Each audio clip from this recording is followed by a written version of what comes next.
गीता के 6ठे अध्याय में भगवान ने कहा आत्म लाभ से बड़ा कोई लाभ है ही नहीं दुनिया। यम लब्ध्वा चा परम लाभों मन्यते नाधिकं ततः। आत्मबोध हो जाए इससे बड़ा दुनिया का कोई लाभ है ही। अभी आत्म लाभ हमको ज्यादा नजर नहीं आ रहा है, अभी तो हमें रुपयों का लाभ ज्यादा नजर आता है। हम रुपयों की हानि नहीं सह सकते, हम रुपयों की हानि नहीं सह सकते। आत्मज्ञान हो ना हो बोले कोई खास बात नहीं। आत्म लाभान न परम विद्यते, आत्म लाभ से बड़ा कोई लाभ है ही नहीं। ये बार बार स्मृतियां कहती, गीता कह रही, भगवान कृष्ण कह रहे हैं। लेकिन हम धन पाने का जितना प्रयास कर रहे हैं, क्या आत्मबोध पाने के लिए प्रयास उतना हो रहा हमारे द्वारा? तो फिर हमारी बुद्धि में ज्यादा महत्व धन का है कि आत्मबोध का है? जब धन का है तो बोध कैसे होगा? फिर कुछ नहीं, सब कुछ मिल चुका। वो दृष्टांत पहले भी कहा जा चुका है कि एक राजा ने नुमाइश लगाई थी और रात में घोषणा करा दी कल प्रातःकाल 8 से 10 के बीच में हमारी नुमाइश की बाउंड्री के अंदर आ जाओ, वहां जो सामान पड़ा है जो उठा के ले जाओ तुम्हारा हो जाएगा। एक बाउंड्री बॉल है ना चारों, उसमें लगाई नुमाइश, सैकड़ों प्रकार की चीजें रखा दी, घोषणा कर दी कल प्रातःकाल 8 से 10 के बीच। लोग तो आज रात ही से जाके बैठ के लाइन में खड़े हुए,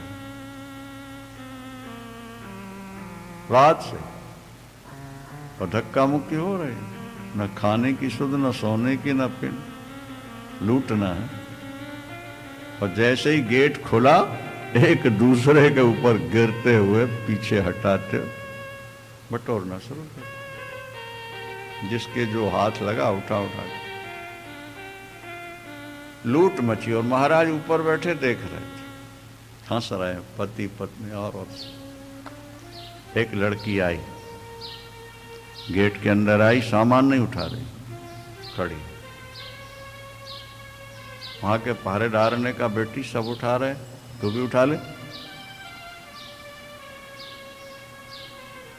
उसने कहा नुमाइश किसने लगाई है? महाराज ने। कहाँ है? बोले वो बैठे, मैं उनसे मिलना चाहता। अरे सामान उठा ले, 10 बज जाएगा, फिर कुछ हाथ नहीं लगेगा। बोले पहले महाराज से मिल लूं फिर उठाऊं। पहुंच गई वो। महाराज ने भी कहा कि सामान उठाओ जो चाहिए। उसने पूछा है नुमाइश किसने लगाई? महाराज मैंने। क्या प्रतिज्ञा है आप? महाराज ने इस बाउंड्री के अंदर, इस बाउंड्री के जो सामान पड़ा है, जो चीज है, जितना ले जाओ तुम्हारा, ठीक है? तो हाँ। ने कहा मुझे आपकी जरूरत।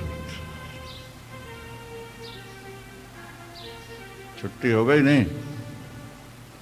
सामान उठाती तो कितना उठाती, और महाराज को ही अपना पति बना लिया तो सारा राज्य अपना हो गया कि नहीं हो? वो लड़की माने हमारी आपकी बुद्धि है। जो लोग बुद्धिहीन हैं या सामान्य बुद्धि वाले हैं, वो तो संसार के पद पदार्थ बटोरते रहते हैं, ये मिल जाए, ये मिल जाए, ये कर लो, ये कर लो। नहीं, लेकिन जिसकी बुद्धि निर्मल है वो कहते हैं उसको पालो, सब कुछ प्राप्त कर सके, फिर कुछ पाना शेष नहीं रह जाता है। तो ब्रह्मा से लेकर के परमाणु पर्यंत जो कुछ है वो मैं ही हूं। क्या? ऐसा जिसको दृढ़ निश्चय हो चुका है, अहमेवेति निश्चयी निर्विकल्पः, वो निर्विकल्प हो गया, उसके मन में कोई कल्पना रही नहीं। कल्पना तो किसी वस्तु को पाने के लिए होती है, अब मेरे से भिन्न कुछ है ही नहीं। आदि शंकराचार्य जी विवेक चूड़ामणि में लिखते हैं, स्वयं ब्रह्मा स्वयं विष्णु, क्या समझे आप? स्वयं ब्रह्मा स्वयं विष्णु और स्वयं इंद्र स्वयं शिवा। स्वयं ब्रह्मा स्वयं विष्णु स्वयं इंद्र स्वयं शिवा और अहमेवेति सर्वम मत्योन्य न पृथक। मैं ही ब्रह्मा हूं, मैं ही विष्णु हूं, मैं ही शंकर हूं, मैं ही इंद्र हूं। अहमेवेति तत्सव, ये जिससे दिख रहा है सब मैं ही हूं, मुझसे भिन्न और कुछ है ही नहीं। विवेक चूड़ामणि का श्लोक है। क्या? स्वस्मादन्य न किंचन, स्वस्माद पंचमी है ना, स्वस्माद अन्य न किंचनो, मुझसे भिन्न कोई वस्तु है। ऐसे ज्ञानी को यम के दूत छू नहीं सकते, पकड़ नहीं सकते, क्योंकि जो अनंत के साथ एक हो गया, यम के दूत किसे पकड़ेंगे? अनंत नरक में समा ही नहीं सकता, अनंत स्वर्ग में समा नहीं सकता, क्योंकि स्वर्ग एक देश में है, नरक एक देश में है, यम के दूत एक आकृति वाले हैं और ये अनंत के साथ एक हो गया, तो इसको कौन कहां ले जाए? इसलिए छांदोग्योपनिषद में लिखा है, छांदोग्योपनिषद में लिखा, नतस्य प्राणा हित क्रामंते यही वो विशीर्यन,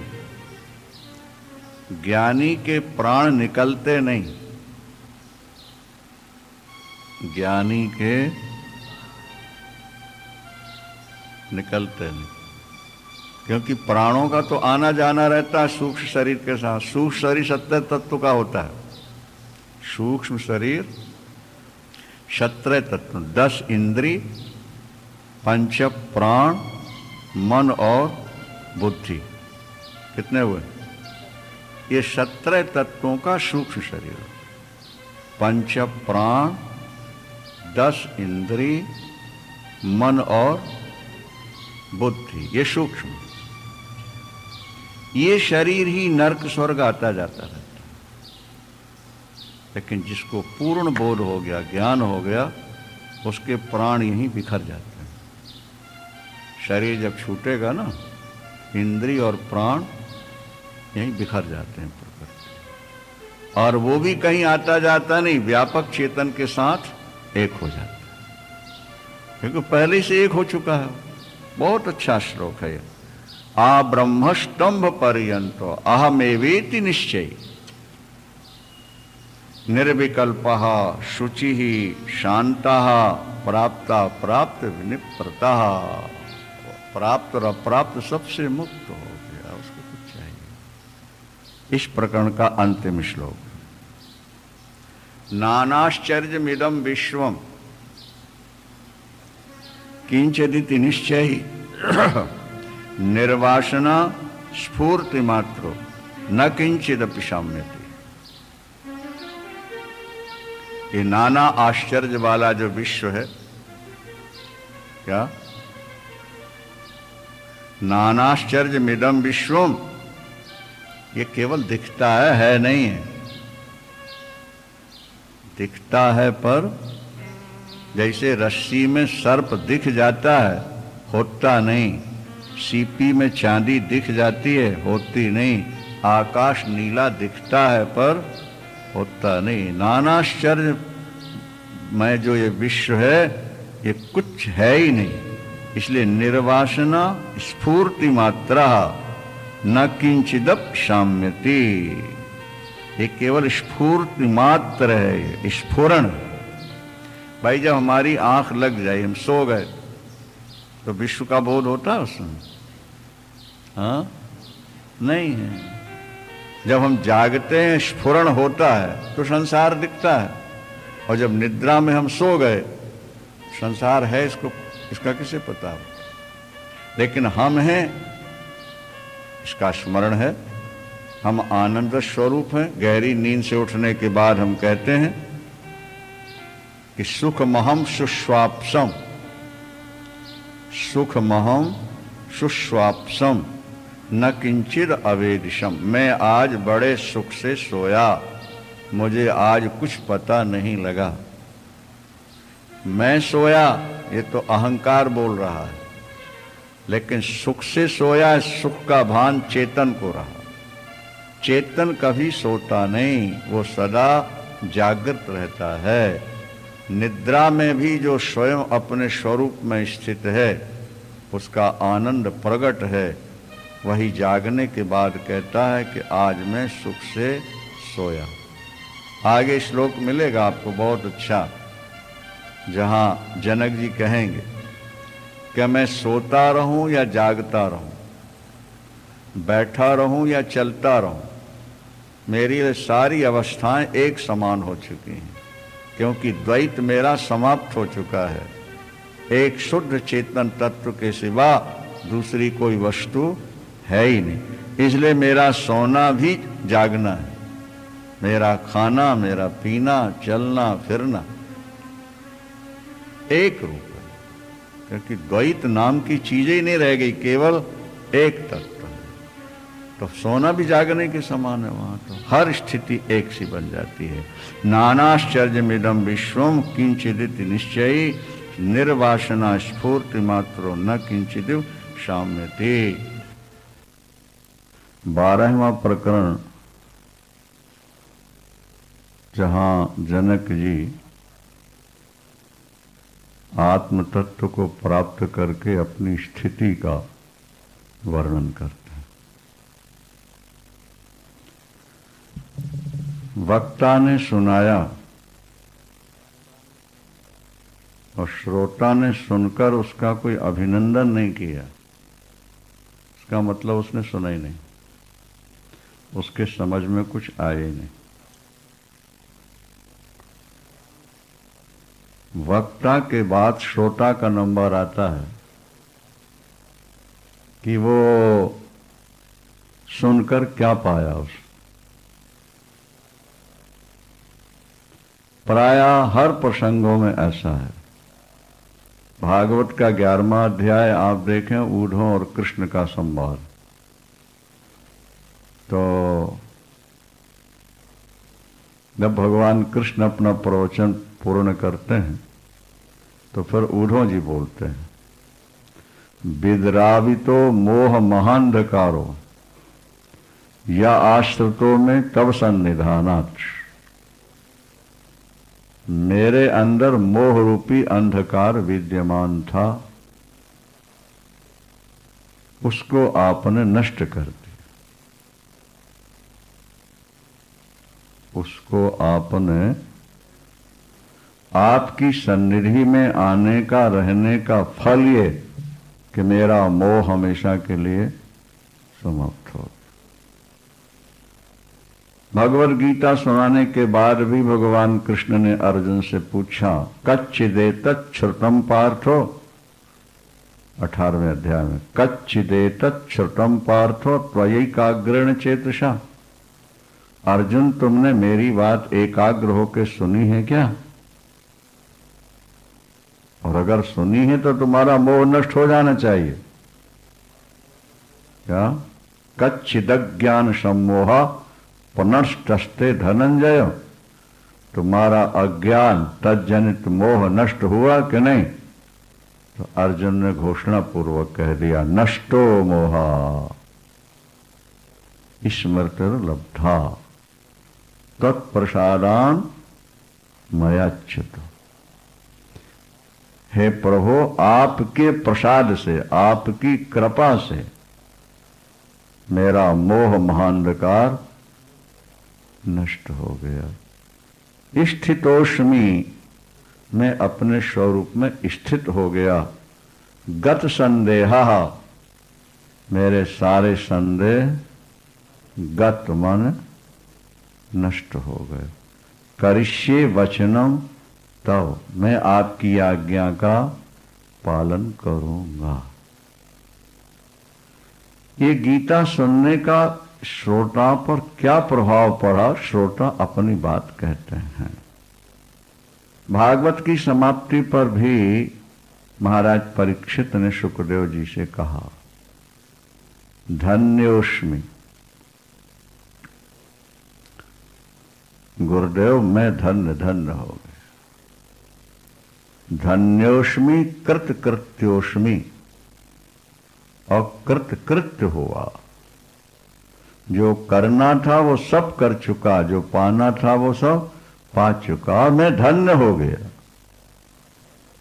ये महाराज परीक्षित के सब। देखो, मृत्यु सामने है, कुछ ही क्षणों में तक्षक आने वाला है काटने के लिए, और बिना किसी व्यग्रता के, बिना किसी घबराहट के महाराज परीक्षित कह रहे हैं, धन्योस्मि, मैं धन्य हुआ, धन्य हुआ। कृत्योस्मि, मैं कृत्य हुआ। भवतः करुणात्मना, करुणा में आपने, श्रावितो यच्च में अनादि निधनो हरि, आपने जो मुझे श्रीमद् भागवत कथा सुनाई, वो रस मुझे दे दिया आपने कि मैं बस आपका ऋणिया ही हूं, कर्जदार ही हूं। क्या कह सकता हूं? आपने मुझे नर से नारायण बना दिया, अज्ञान से निकाल के ज्ञान में खड़ा कर। इसी तरह महाराज जनक प्रथम प्रकरण से लेकर 11वें प्रकरण तक सुनते रहे, बीच में थोड़ा बोले, बाकी सुनते रहे। अब 12वें प्रकरण में जनक जी क्या कहते हैं? काय कृत्या सहापूर्वम ततो वाग विस्तरा सह अथ चिंता सहस्तस्माद एवमेवाहम स्थितः।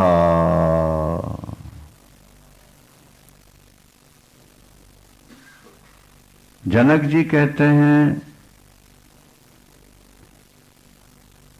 कि पहले मैं शरीर से कर्म करता था,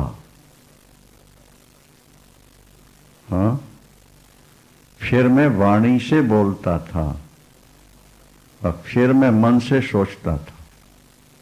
शरीर से करना, वाणी से बोलना, और मन से चिंतन करना। आपके अमृतमय उपदेश से अब मैं शरीर के कर्मों से अलग हो गया, वाणी के विस्तार से भी अलग हो गया, मन के दुष्ट विचारों से भी मैं अलग हो गया। अब मैं यथास्थिति को प्राप्त हो गया हूं। अब मैं उस तत्व को प्राप्त कर गया, कहाँ जहां कुछ कहना शेष नहीं, जहां कुछ पाना शेष नहीं। प्रीत्य भावेन शब्दादे रदृश्यत्वेन चात्मनः विक्षेपैकाग्र हृदया एवमेवाहमास्थितः। शब्दादि ऐन्द्रियक विषयों के प्रति अब राग नहीं रहा। क्या? शब्दादिक विषयों के प्रति अब राग नहीं रहा। पहले बोलने में, देखने में, सुनने में, सूंघने में, आलिंगन करने में, इसमें सुख की अनुभूति होती थी, लेकिन अब ये पांचों चीजें दिमाग से निकल गई। प्रीत्य भावेनो, प्रीति के अभाव से अब राग नहीं रह ज्ञान वस्तु। शब्दादे अदृश्यत्वेन चात्मनः, और आत्मा जब तक दृश्य नहीं था, आत्मा का जब तक अनुभव नहीं था, तब तक विक्षेप बहुत ज्यादा थे। कभी किसी का चिंतन, कभी किसी का चिंतन होता था, लेकिन जब से आपने सुनाया, अब मन विक्षेपों से रहित हो गया, और विक्षेपों से रहित होकर मन मुक्त होकर एकाग्र हो गया। अब मैं यथास्थिति हूं, जैसा स्वरूप है उसी के अंदर में बैठ चुका हूं। इसलिए मैं आपके चरणों में नमन करता हूं कि आपने मुझे ऐसा सुंदर सुनाया कि मैं अपने स्वरूप में पहुंच गया। समाध्यासादि विक्षिप्त व्यवहार समाधय है एवं विलोक नित्यम नित्यम अहमेवाहमास्थिता।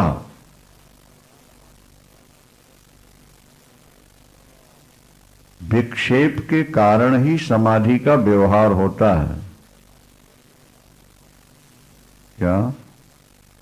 विक्षेप के कारण समाधि लगाई जाती है, पर साध्य प्राप्त होने के बाद समाधि अपने आप छूट जाती है। किनारा मिलने के बाद नौका छूट जाती है। समाधि का व्यवहार इसलिए है कि अभी विक्षेप हो रहे हैं। अच्छा, समाधि लगाने वाले में अभिमान भी बढ़ जाता है क्या? कोई महापुरुष 2-2.5 दिन तक ध्यान में बैठे रहे तो अब वो प्रायः हर प्रवचनों में अपने 2 दिन 2.5 दिन की समाधि का ही वर्णन करते हैं। नहीं समझ में? पुस्तकों में भी लिखते हैं क्या? तो अहंकार बढ़ गया कि मैं 2 दिन समाधि में रहा, कि मैं 2.5 दिन समाधि में रहा।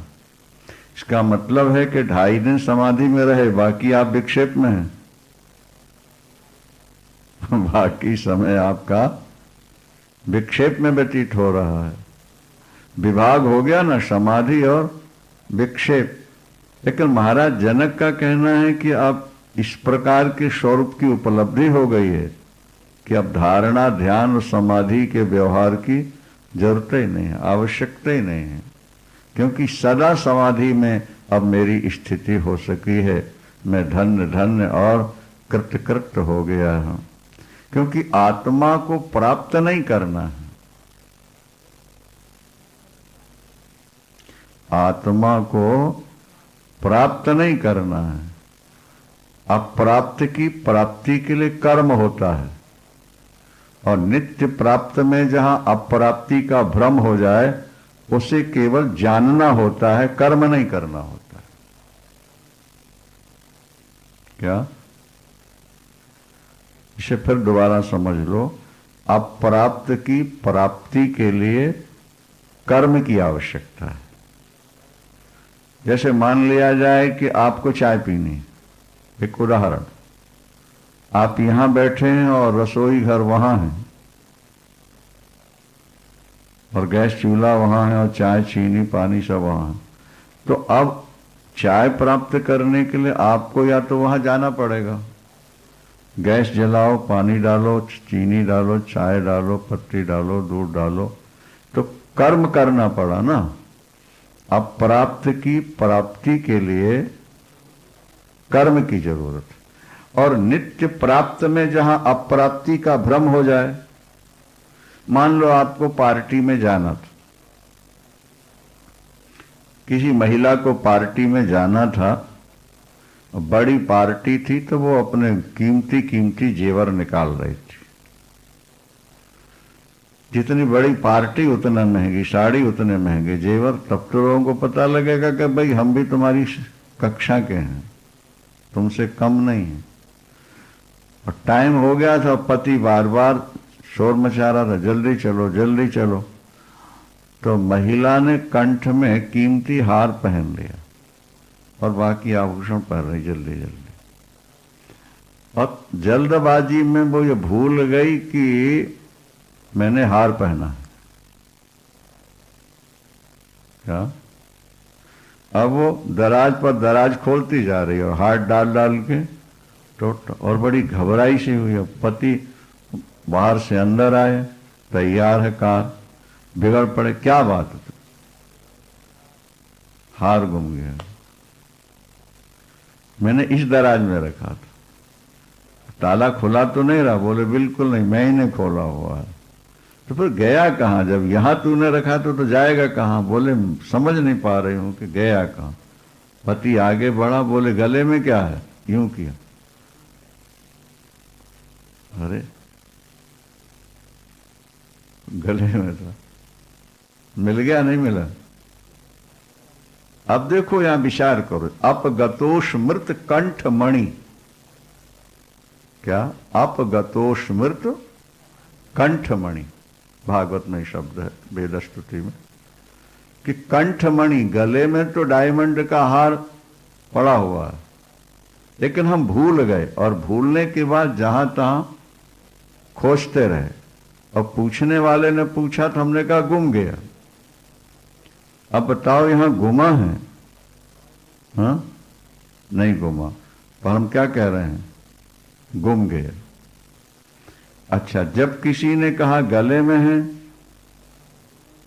तो वो पुरुषार्थ से मिला या शब्द से मिल गया? बोलो, शब्द से मिल गया। अप्राप्त की प्राप्ति के लिए पुरुषार्थ की जरूरत है, कर्म की जरूरत है, पर जो नित्य प्राप्त है उसमें अप्राप्ति का जो भ्रम हो गया है उसके केवल जानने की जरूरत होती है।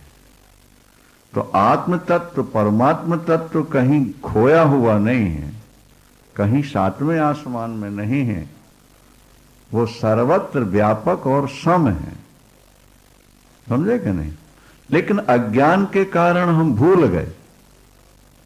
जैसा कहा गया ना कि अज्ञानियों में पैदा हुए तो उन्होंने बता दिया कि सातवें आसमान में भगवान बैठा है, आत्मा को उन्होंने सूक्ष्म बता दिया। जन्म मरण के भय से हम त्रसित हो गए।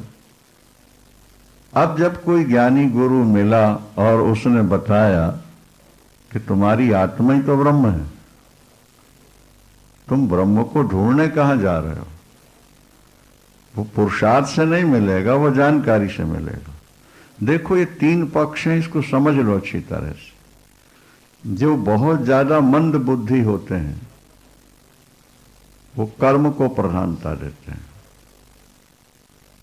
जो भावुक हो जाते हैं वो भक्ति को प्रधानता देते हैं, और जो उच्च स्तर के ज्ञानी होते हैं, बुद्धिजीवी,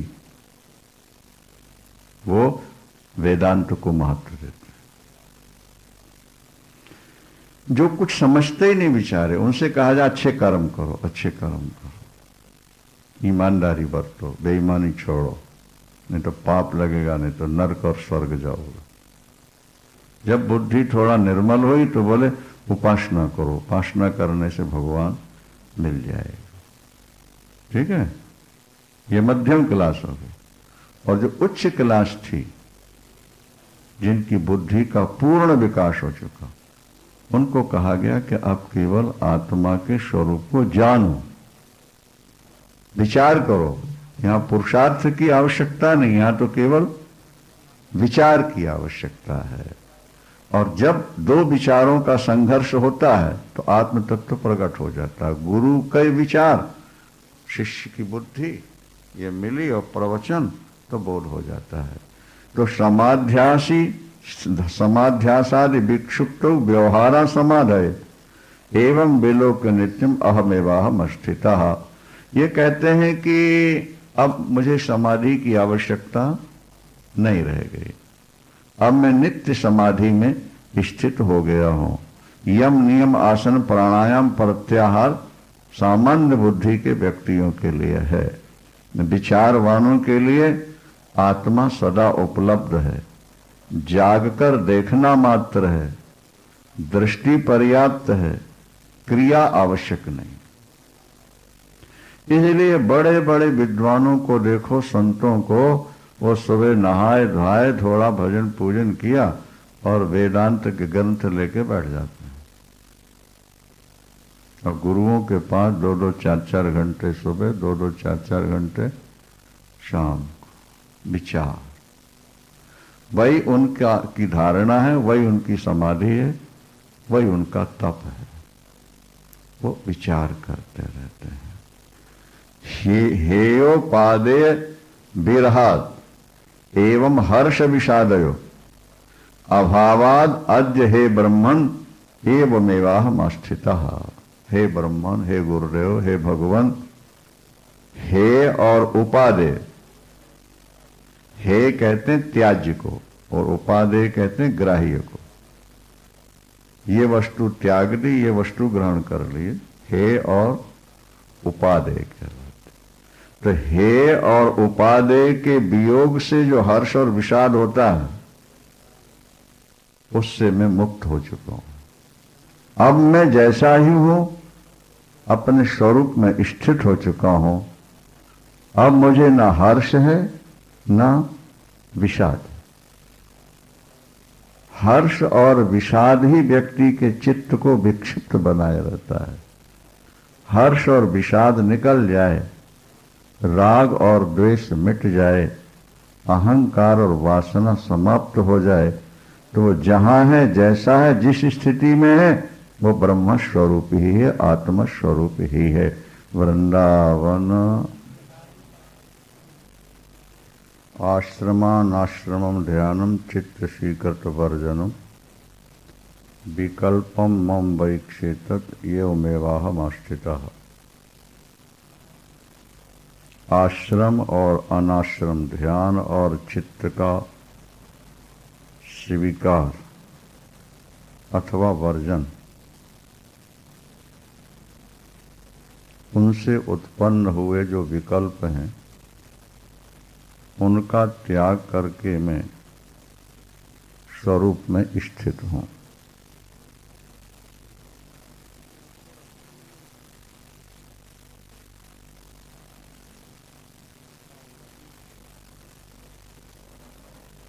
वर्ण और आश्रम यह हमारे चित्त की एक स्वीकृति है। जैसे रील जब बनती है फैक्ट्री में, तो वो न्यूट्रल होती है,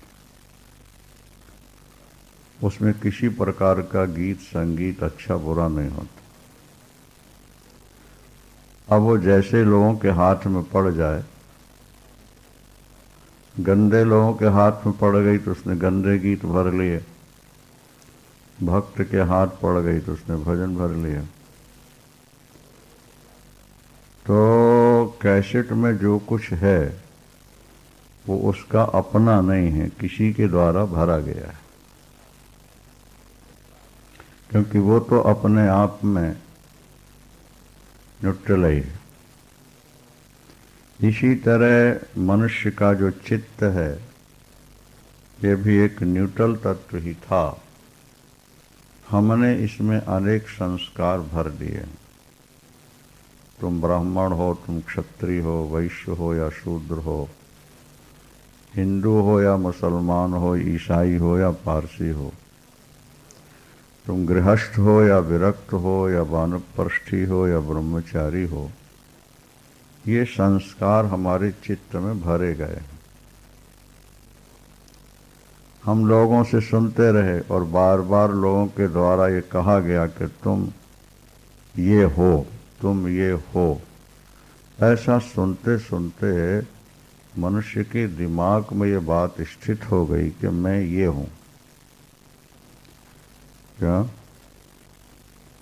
जैसे किसी ने पूछा तुम कौन हो, तो मैं हिंदू हूं या मुसलमान हूं, ये कहने में उसको कोई संकोच नहीं होता है, सोचना नहीं पड़ता उसको। हिंदू को हिंदू कहने में, मुसलमान को मुसलमान कहने में सोचना नहीं पड़ता। वो जैसे ही प्रश्न हुआ वैसे ही बोल देता है। क्यों बोल देता है? इसीलिए कि उसके मन में ये चीज बार बार आई और भर गई कि वो हिंदू है या मुसलमान है, मैं गृहस्थ हूं या मैं सन्यासी हूं, ये भी बार बार चित्त में भरा गया है। वास्तव में जो आत्म तत्व है, न वहां कोई गृहस्थ है, न वहां कोई सन्यासी है। सन्यासी भी एक आरोप ही है, सन्यास आश्रम। यद्यपि वो वैदिक मार्ग है और सन्यास आश्रम में रहकर उसके नियमों का पालन करने से तत्व का बोध होता है, ये बात ठीक है। लेकिन तत्व बोध हो जाने के बाद उस पर आश्रम के नियमों का कानून लागू नहीं होता, फिर वो सब छोड़ चुका होता है, सब छूट जाता है, अपने आप छूट जाता है। क्या वो गृहस्थ है या ब्रह्मचारी है, वानप्रस्थी है या सन्यासी है, कब तक है? जब तक देह के साथ वो अपना संबंध मान रहा है। और जब वो आत्मा के साथ अपनी अभेदता का बोध प्राप्त कर लेता है, ब्रह्मात्मैक्य बोध, ब्रह्म और आत्मा की एकता का बोध ब्रह्मात्मैक्य बोध कहलाता है।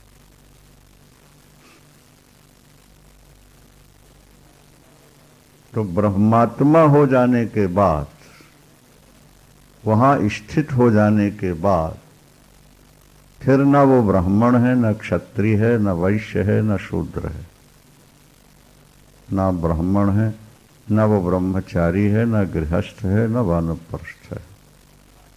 वो शुद्ध ब्रह्म है। और चित्त ने जो जो कुछ स्वीकार किया था उन सबको वो त्याग देता है। क्या वो अपने आप छूट जाती है? जैसे पका आम डाल से अपने आप गिर जाता है, नहीं, इसी तरह स्वरूप स्थिति के बाद पुरानी सारी मान्यताएं समाप्त हो जाती। तो कहा जाए कि जब इनको छोड़ना ही है तो पहले से छोड़ दो, कहा गया ऐसा नहीं है। जब तक तुम किसी नियम का पालन नहीं करोगे, किसी विधि को नहीं अपनाओगे, तब तक तुम वहां पहुंच नहीं सकते। उदाहरण के तौर पर आजकल रॉकेट छोड़ा जाता, उपग्रह छोड़ा जाता है। तो उपग्रह वो किसी रॉकेट के माध्यम से छोड़ते हैं। ये प्रायः सर्वविदित है, सभी लोग पढ़े लिखे समझते हैं कि रॉकेट उसको नीचे से ऊपर की ओर ले जाता है। अब पृथ्वी की कक्षा को पार करने के बाद रॉकेट वापस लौट जाता है और वो उपग्रह अपनी कक्षा में जाके स्थित हो जाता है। यहां से सीधे उपग्रह को अगर आप भेजोगे तो वहां तक नहीं जाएगा, और रॉकेट के माध्यम से उसको भेज दो तो अपनी कक्षा में जाके बैठ जाएगा। जैसे उपग्रह को कक्षा में स्थापित करने के लिए रॉकेट का माध्यम अनिवार्य है, ठीक इसी तरह आत्म तत्व का बोध प्राप्त करने के लिए, ब्रह्मात्मैक्य बोध प्राप्त करने के लिए अपने आश्रम और वर्ण के नियमों का पालन करना भी आवश्यक है। ऐसा नहीं कि जनक जी कह रहे हैं कि मैं सब कुछ छोड़कर अपने स्वरूप में बैठा हूं, तो हर व्यक्ति छोड़कर बैठने का प्रयास करे। छोड़ता नहीं है, वो छूट जाता है। ये बात हमेशा ध्यान रखिए। प्राण छोड़ोगे तो पाप लगेगा, और प्राण छूटेंगे तो पाप नहीं लगेगा। नेचुरल स्वाभाविक रूप से जो मरता है उसको पाप नहीं लगता, लेकिन जो आत्महत्या करता है उसे कूकर शूकर प्रेत बनना ही पड़ता है। इसी तरह शास्त्र कहते हैं कि कर्म छोड़ना नहीं है, पूजा पाठ ध्यान ये छोड़ना नहीं है।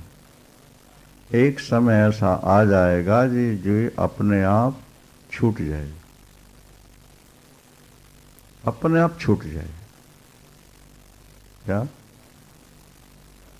जैसे कहा ना कि उपग्रह को रॉकेट लेके गया और जब वो कक्षा में पहुंचा तो रॉकेट का माध्यम अपने आप छूट गया।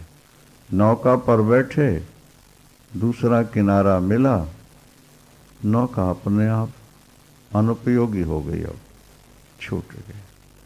तो हम जो नियमों से चलते हैं उन नियमों को हम स्वयं न छोड़ें, स्वरूप का चिंतन करते रहें, जैसे भगवान राम ने योग वासिष्ठ श्रवण किया और उसके बाद भी राम जी संध्या करते रहे, पूजा करते रहे, पाठ और ध्यान करते रहे और अपने मर्यादा के अनुसार ही चलते रहे। और जड़ भरत और दत्तात्रेय आदि जो महापुरुष थे वो आश्रमों के नियमों को छोड़ करके स्वतंत्र चल गए। तो दो रास्ते हैं, एक तो तत्वबोध के बाद दूसरों को शिक्षा मिलती रहे, इसलिए वो जिस रास्ते से आए हैं उसी के साथ साथ वो जीते रहते हैं। और दूसरे वो हैं जो तत्व पा करके सारे मान्यताओं को से अलग होकर स्वरूप में स्थित हो जाते हैं। जैसा पहले भी कहा जा चुका है कि ज्ञान की 7 भूमिकाएं हैं और चौथी भूमिका में आत्म तत्व का बोध हो जाता है। शुभेच्छा, सुविचारणा, तनुमानसा, सत्वापत्ति, असंशक्ति, पदार्थाभावनी, तुरीयगा, ये ज्ञान की 7 सीढ़ियां हैं। जैसे नौधा भक्ति के 9 अंग हैं, इसी तरह ज्ञान मार्ग में चलने वाले के लिए 7 सीढ़ियां हैं। शुभेच्छा, हाँ, हम आत्म तत्व को जाने कि हम क्या हैं, हम कहाँ से आए, हमारा असली स्वरूप क्या है। चलो किसी के पास चल कर के ये जानना चाहें, इसका नाम हो गया शुभेच्छा। अशुभ इच्छाएं तो मन में भरी पड़ी हैं और अशुभ गलत कार्य व्यक्ति करते रहता है। शुभ इच्छा जब मन में उठी, इसी का नाम श्रवण समझ लो। वेद ने कहा ना, श्रवण, मनन और निधिध्यासन, तो वही शुभेच्छा श्रवण हो गया। अच्छी इच्छा जब उठी सुनने चले गए आप, ठीक है ना। दूसरी है सुविचारणा, शुभेच्छा सुविचारणा। सुविचारणा का मतलब जो हमने सुना उस पर विचार किया, मनन हो गया। ये मनन करो, क्या सुना तो रिपीट करो। जैसे क्लास का अध्यापक होमवर्क देता है, मतलब जो आज दिन में तुम पढ़ कर के आए हो उसको घर में बैठ के तैयार करो, होमवर्क हो गया नहीं। तो इसी तरह तुमने जो सुना उस पर विचार करो, ये सुविचारणा दूसरा कदम होगा। फिर तीसरा कदम आएगा तनुमानसा। तनुमानसा का मतलब जो तुम्हारा मन है अब वो विषयों से भटकना छोड़कर शरीर के अंदर ही रहने लगा। तनु मानसा, वो मन अंदर अब बैठने लगा। शुभेच्छा सुविचारणा, श्रवण, मनन, और जब निधिध्यासन होगा, नहीं, यहां तनुमानसा वहां निधिध्यासन कहा गया। शब्द अलग हैं, बात एक ही है। तो निधिध्यासन का मतलब होता है कि अब मन को हम अपने केंद्र में बैठालना सीख रहे हैं। अब मन की वासनाओं को हमने कम कर दिया। बहुत क्षीण हो चुकी हैं वासनाएं। यह है तनुमानसा। इन 3 नियमों को जब आप निभा लेंगे तो चौथी भूमिका में आपके पैर पहुंच जाएंगे, वो है सत्वापत्ति। सत्वापत्ति का मतलब है सत्वगुण जाग जाएगा। यदि श्रवण, मनन और निधिध्यासन ठीक हो गया, शुभेच्छा सुविचारणा और तनुमानसा अगर ठीक ठीक आपकी निभ गई, तो चौथी भूमिका है सत्वापत्ति। तो सत्वापत्ति का मतलब होता है आपका हृदय सतोगुणी हो गया। सत्वगुण आपके अंदर आ गया। और सतोगुण का फल क्या है? बोले सत्वम यद ब्रह्म दर्शनम। विनिर्धूतो रजस्तमः, ये बात पहले कही जा चुकी है। जिसका तम और रज धुल गया है, जिसका तम और रज विनिर्धूतो धुल गया, नष्ट हो गया। अनेक बार सुनाया जा चुका है कि जैसे बाहर 3 प्रकार की प्रकृति आती है, मोटी मोटी 3 मौसम आते हैं, सर्दी, गर्मी और वर्षा। ये मोटे मोटे 3 हो, वैसे तो 6 ऋतु मानी जाती हैं, लेकिन मोटे मोटे 3 मौसम आते हैं। अब वर्षा लगी है तो आपको छाता या बरसाती का सहारा लेना पड़ेगा, नहीं, वाटर प्रूफ जूतों का सहारा लेना पड़ेगा, या वाहन कार आदि के माध्यम से आप जाओगे। लेकिन अब कहीं हॉल में जाना है, पार्क में जाना है, वहां तो छाता है बरसाती चाहिए ना। तो मौसम ने अपना काम करा लिया आपसे कि नहीं कराया? हाँ, आपको बरसाती की जरूरत है, छाता आप रखना चाहते हैं नहीं, लेकिन वर्षा ने रखने के लिए मजबूर कर दिया। अब सर्दी आ गई तो आप गर्म कपड़ा पहनना नहीं चाहते हैं, लेकिन सर्दी आपको गर्म कपड़ा पहनाएगी, हीटर लगवाएगी और धूप सिकवाएगी आपसे। आप नहीं चाहते कि हम धूप में बैठे रहें, लेकिन जो ठंडी ठंडी हवा चली बर्फीली और सूरज निकले निर्मल, तो मन चाहता थोड़ी देर धूप में बैठ लो। तो हम नहीं चाहते, लेकिन प्रकृति मौसम हमसे वो कार्य करा ले। अब गर्मी आ गई, हम नहीं चाहते ज्यादा पानी पिए, फिर भी पीना पड़ता है। गर्मी का मौसम, जब हमको गर्मी लगी, पानी की मांग अपने आप प्रारंभ हो जाती। जैसे बाहर की 3 ऋतुएं अपना अपना काम करा लेती हैं, इसी तरह अंदर के 3 गुण भी अपना अपना काम करा लेते हैं। सर्दी, गर्मी, वर्षा, इसी तरह तमोगुण, रजोगुण और सतोगुण, ये अंदर के मौसम है। आपके जीवन में तमोगुण ज्यादा है तो आपको आलस्य, निद्रा, प्रमाद, अंग टूटना, सिर भारी सा रहना, कुछ न करने की इच्छा बनी रहना, गंदा मंदा खाने की ज्यादा इच्छा होना, ये ऐसा आप नहीं कर रहे, आपके अंदर जो तमोगुण है वो आपसे ऐसा करा रहा है। अब रजोगुण आ गया तो अर्थ की भूख, सेक्स की भूख, क्रोध की वृद्धि, नए नए कर्मों में प्रवृत्ति, क्या शोषा में ज्यादा प्रसन्नता, ऐश आराम में ज्यादा शांति का अनुभव, देश विदेश घूमने में मन की प्रसन्नता, ये आप नहीं चाहते। आपके अंदर जो रजोगुण है, क्या वो बलात् आपसे कराता है। आप जब कथा सुनते हो तो एक बार तो मन में आता है कि अब ठीक है, छोड़ो, अब ये काम नहीं करना अपना, लेकिन बाद में वो गुण ऐसा जोर मारता है, चलो ये करना ही है अपना, कर।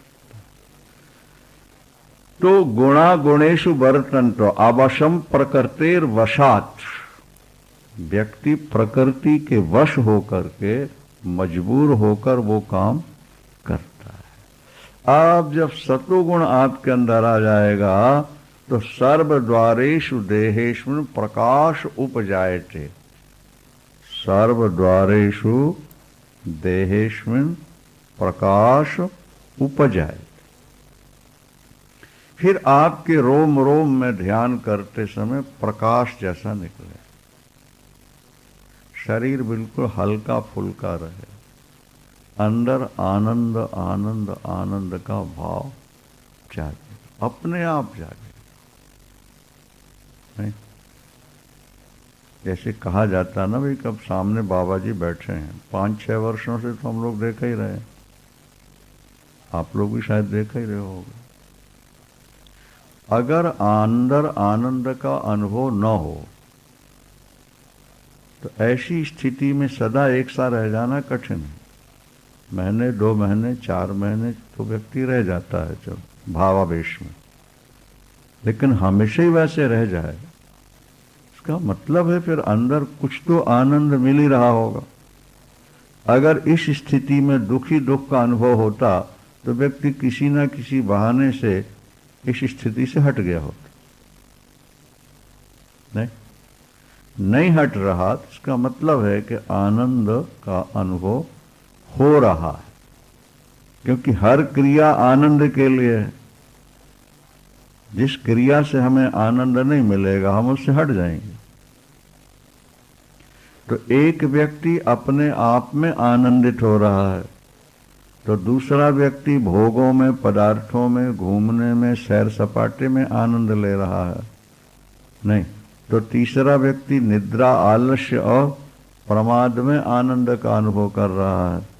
तो वो जो सारे अनुभव हैं वो गुणों के आधार पर हैं, और जो गुण तुम्हारे अंदर प्रधानता से रह रहा है वही काम तुमसे वो करा रहा है। पूजा पाठ करने वाले से कहो चलो सैर कर आए, घूम आए, तो नाक फूस से कोड़ता है, क्या करेंगे, यही अच्छा है। नहीं, और घुमक्कड़ से कहा जाए थोड़ा मंदिर में बैठ के घंटे आधे घंटे पाठ करो, नहीं हो पाएगा। 2-4 मिनट तो हम बैठ लेंगे, बाकी ज्यादा नहीं बैठ सकते। अरे भाई जब तुम वहां बैठे रहते हो तो थोड़ी देर यहां नहीं बैठ सकते। तो गुण अपना काम करा लेते हैं।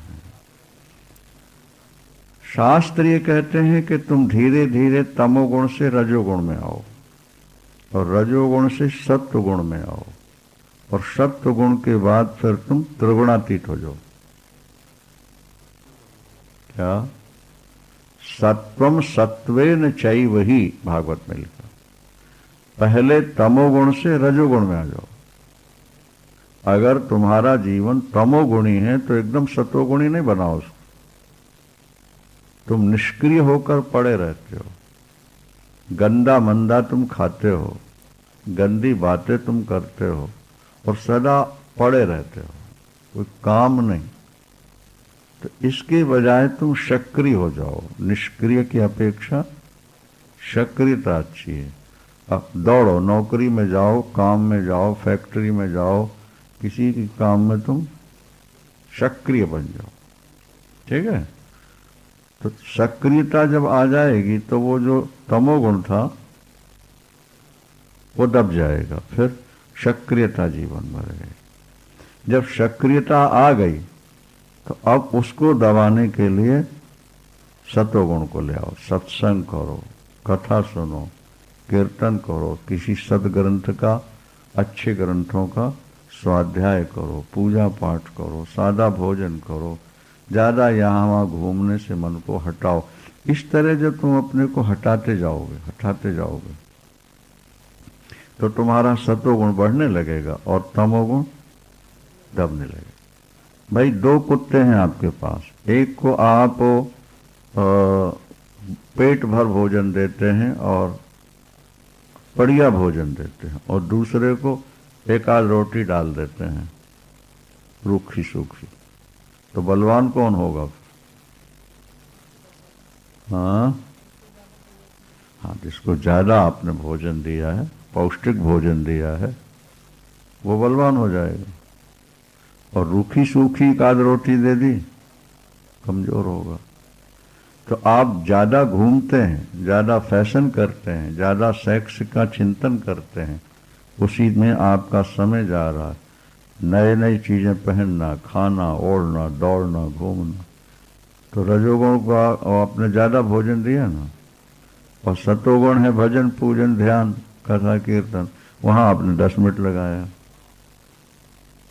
तो कौन बढ़ेगा? सतोगुण बढ़ जाएगा कि रजोगुण बढ़ेगा? रजोगुण बढ़ेगा।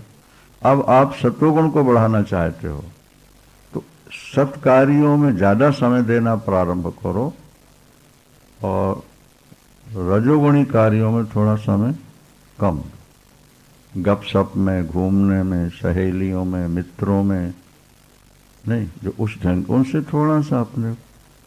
अब जैसे शादीलाल जी ही बताते हैं कि वहाँ विदेश में लोग वैसे ही मिले थे जहाँ क्लबों में जाना है तो खाना है, पीना है, घूमना है, और वो टाइम से आके बैल बजाते थे कि टाइम हो गया चलो, ऐसा ही है ना। और जब वो कैसेटें सुनी और सुनते सुनते समझ आई तो बैल निकाल दी, और बैल ही निकाल दी वो। और कोई पूछते हैं आवाज दे करके तो घर वालों से कह देते हैं घर में नहीं, जाओ छुट्टी होगी। पहले उस तरफ ज्यादा समय देते थे, अब इस तरफ ज्यादा देने लगे, पूजा में, पाठ में, कथा में और कैसेट श्रवण में। उससे हुआ क्या, वो जो रजोगुणी प्रवृत्ति थी वो धीरे धीरे दब गई और सत्वगुण में आपको स्वाद आने लगा। एक महिला ऐसी थी जो हमारे संपर्क में आई कि वो कभी कभी डबल शो देखती थी पिक्चरों, उन दिनों टीवी नहीं थी, तो एक पिक्चर देखने जाए और वहां से उठे तो दूसरे हॉल में दूसरे बैठ। कितनी देर तक तुम पिक्चर देख सकते हो? VCR बोले जब तक कहो देखते रहे। वही महिला जब सत्संग में आई, समझ में आया, बुद्धि थी, कन्वर्ट हुई इस तरह, भूल ही गई उस तरफ। कभी स्मरण दिलाया कि वो स्थिति अब वो एक्टर और वो हीरो हीरोइन और वो अब क्या स्थिति, वो कहती अब दिमाग ही में नहीं हो, अब टाइम ही नहीं उस तरफ न देखने का न सोचने का। अब तो भगवान से प्रार्थना करती हूँ कि दिन थोड़ा और बड़ा कर दो तो हमारे पूजा पाठ का जो संकल्प है वो पूरा हो जाया करे। रात छोटी कर दो, दिन थोड़ा बड़ा कर। देखो परिवर्तन हो गया नहीं। जैसा करो संग वैसा चढ़े, कपास मूल में वाइट ही होता है नहीं, हमने और रंग का कपास तो आज तक देखा नहीं जिंदगी में, सफेद कपास ही हमको मिला है। फिर जो विभिन्न प्रकार के वस्त्र हैं रंगों वाले नहीं, तो वाइट को जिस रंग में डाल दिया वही रंग हो गया। हमारा आपका जो मन चित्त है वो भी वाइट है, वो भी सात्विक ही था, हमने दूसरे दूसरे रंगों में इसको रंग दिया। चित्त में हमने संसार के संस्कार भर लिए, और जो भर लिए वही मांग शुरू हो जाती है। एक प्रकृति है, देखो जो भर लोगे ना वही मांग प्रारंभ हो जाती है। अगर आपके शरीर में शराब के परमाणु हैं तो शराब की मांग बनी रहेगी, मीट के परमाणु हैं तो मांग आपकी बनी रहेगी क्या? और अगर आपके शरीर से वो परमाणु निकल चुके हैं, मांग खत्म हो जाएगी। जो परमाणु अंदर होते हैं वैसे ही परमाणु की मांग शुरू हो जाती। ये बात हमेशा ध्यान में रखना है। जैसे कहते हैं ना जातिवाद,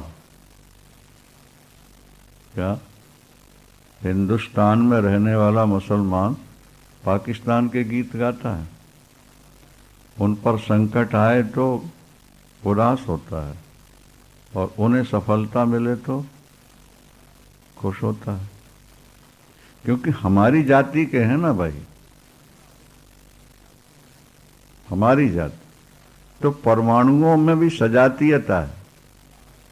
आपके अंदर जैसे संस्कार भर गए हैं वो संस्कार उन्हीं संस्कारों को बुलाते हैं, आ जाओ आ जाओ, वही इच्छा हमारी पैदा हो जाती। इसलिए यहां कहा जा रहा है कि आश्रमान आश्रमम ध्यानम चित्त स्वीकृत वर्जनम।